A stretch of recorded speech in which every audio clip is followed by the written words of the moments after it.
Hello, my name is Alia, and today I'm gonna be doing a review of The Song of Achilles by Madeline Miller. And I read this book as part of a book club that me and my friends have, and we decided to read this one and then talk about it, and I'm gonna talk about it here. So, the book is a retelling of the myth of Achilles, I guess, vaguely. It talks about the first 10 years of the Trojan War. The Trojan horse is mentioned in it, but it's just mentioned. I think Patroclus just says the bit with the horse, and it doesn't explain anything further.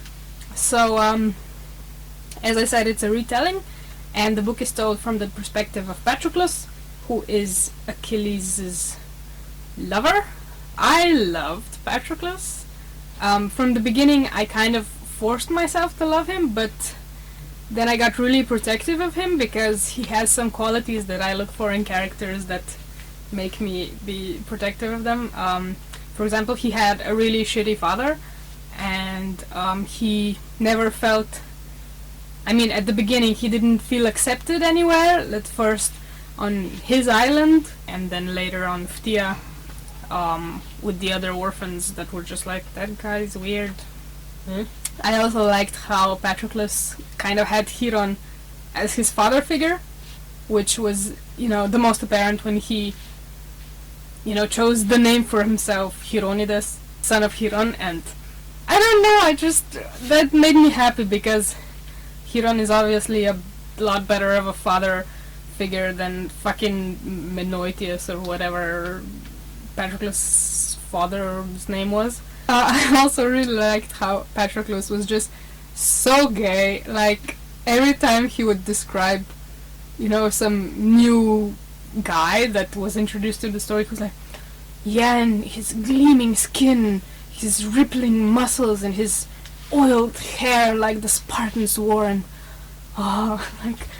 okay, Patroclus, keep it in your pants. Calm down, you're in a fucking war, stop thinking about sex. And he was the one that, suggested to Achilles that he take up more girls so they wouldn't end up in tents of, someone like fucking Agamemnon. Man, I hate that guy. Fucking Agamemnon. And then Achilles, I was like, he's a likable guy. He's all pretty and muscular and musical and everything, so whatever. But then towards the end, Achilles, get the fuck over yourself and do the right thing, please. Thank you. So yeah, the characters I enjoyed the most were Patroclus, obviously. Briseis, I really loved Briseis. I thought she was really great, and in the part where she kisses Patroclus, I was like, oh no, she's gonna be heartbroken and everything's gonna be horrible, and no, I can't bear to read. But then I did, and it was okay. And I just think that Patroclus and Briseis are just such a bro TP. I just love their friendship. And I guess it's not the optimal friendship since Briseis wants to marry him and have children with him, but I still think they have a really great relationship, and I don't know. Yeah. Other characters I liked were I liked Odysseus. I thought he was just a boss. I thought he was really, clever and witty, and really, really clever in a way that he knew how to manipulate people into doing the things they wanted to. But I don't think, but he wasn't evil. He was just like, well, these things need to get done, and I think the optimal way in which they will get done is this way. So I'm just gonna do that. The part that was most heartbreaking for me, to be honest, was when Priam went to Achilles' tent to ask for Hector's body. I thought that was so heartbreaking. Oh my god. Cause you have Priam, this old guy who had 1 million sons, and most of them died in this war now, and you have Achilles who's like, I can kill everyone I want. I could kill you now, Priam. And then Priam is like, well, I mean, yeah, you could.